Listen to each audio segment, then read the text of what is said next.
When silence becomes louder than words. A young woman from a small provincial town fights her way toward a better life, only to discover that love can hurt just as deeply as loneliness. Alice builds her future from nothing, becomes a psychologist, and finally finds comfort with the man she loves. But when Kevin leaves for a long-term job abroad, her world collapses into quiet nights and unanswered fears. After a year and a half, he returns with a ring, but marriage brings new shadows. Burnout, secrets, sleepless nights, and silence that becomes louder than words push them to the edge. This is a story of love tested by distance, healed by truth, and rebuilt through courage. A story about two hearts learning to find each other again, even when silence tries to tear them apart. Love Stories Max. Welcome to my channel. Enjoy watching, friends. My name is Alice, and I was born in a small provincial town where everyone knows everyone, and secrets survive no longer than the morning fog. My childhood wasn't anything like the warm fairy tales people tell their kids before bed. I learned to be independent early, because I had no other choice. My mother worked night shifts, and my father quietly disappeared from our lives, fading out like a winter wind after a storm. I grew up in a house where silence was part of the family. Maybe that's why I learned to listen, first to others, and later to myself. In school, I was never quite accepted. Not because I was bad, but because I was different, too responsible, too focused, too determined. Especially after I started working at the local cafe during high school. I remember how kids my age came there to hang out. Loud laughter, cheap cocktails, carefree nights. And there I was behind the counter, wiping tables and pretending to smile. Inside, it hurt to watch them live a life I could only imagine. But that place taught me something important.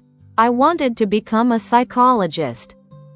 I saw people without their masks, without filters, raw, vulnerable, real. Finishing school gave me one clear goal: escape. Getting into university wasn't easy, but I made it.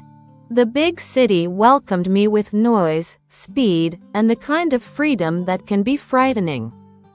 I studied, worked part-time, and rented a tiny room under the roof of an old building, freezing in winter, unbearably hot in summer. But I was happy. Each morning felt like a step toward a life I was building with my own hands. I met Kevin in the university library. He sat on the floor between bookshelves, searching for a rare book. When I walked past him, he looked up and smiled, warmly, as if he had known me forever. We started with small things: coffee together, long walks, late-night conversations about everything and nothing. Kevin was calm, gentle, steady, a quiet warmth that could melt even a harsh autumn wind. Years later, I finally saved enough to buy a tiny apartment. When I held the keys, it felt like holding my own destiny. Kevin and I lived there together for 3 years, simple, honest years filled with comfort. One evening he came home unusually silent. "Alice," he said, hanging his coat. "I got a job offer abroad." A cold wave rolled through me. For how long? A year and a half. His eyes held excitement he couldn't hide. And I understood. This was his chance. I said, yes. Smiled. Pretended I wasn't terrified. Love means freedom, doesn't it? When Kevin left, the apartment became too big, too quiet. His cup in the kitchen looked like a relic of a previous life. His shirts still smelled like him, and every night I fell asleep curled up with one of them. I worked constantly to avoid the silence. Because silence was dangerous. It made my thoughts too loud. What if he doesn't come back? What if he finds someone else? What if we grow into strangers? But I held on. Love is not only tenderness. Love is endurance. After a year and a half, he returned without warning. I opened the door and saw him, tired, thinner, but still mine. In his hand was a small velvet box. "Alice," he whispered, "I thought about you every day. You are my home. Will you marry me?" I cried, this time from relief. I nodded. He hugged me so tightly I thought time itself stopped.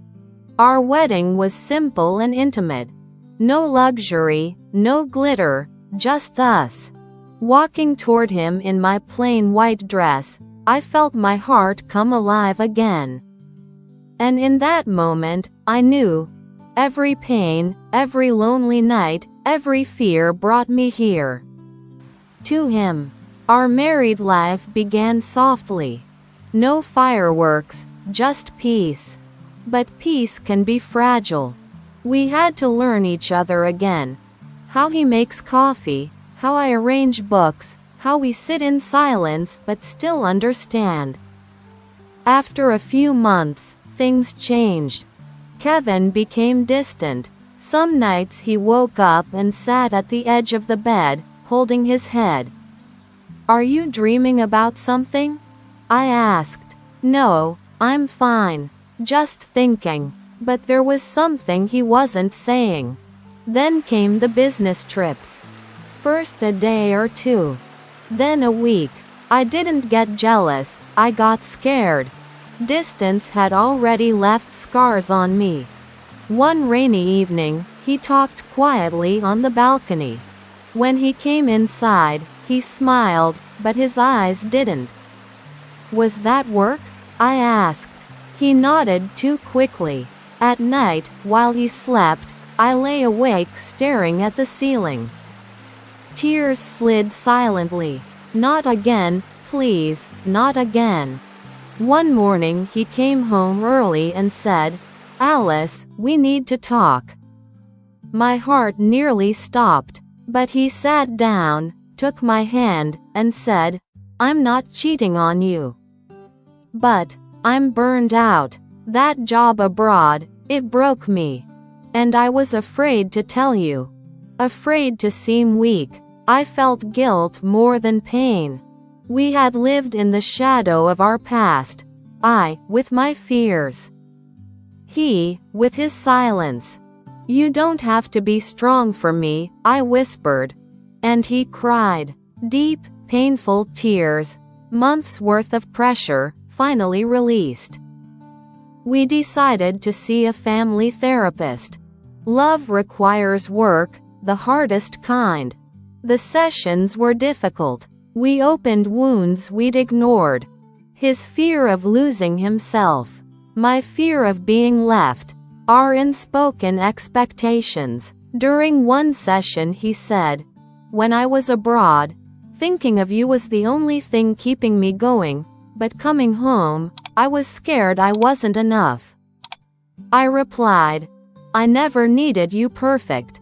I needed you here." We rebuilt everything slowly. Morning breakfasts, evening walks, honest conversations. One day he told me, "I want to quit that job. I want a new life. Here, with you." That's when I knew we weren't falling apart, we were growing. A year later, I'm sitting on our balcony wrapped in a blanket.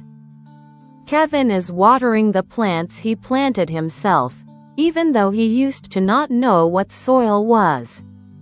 Sometimes he still wakes up at night, but now he gently shakes me and whispers, "Can you hold me for a minute?"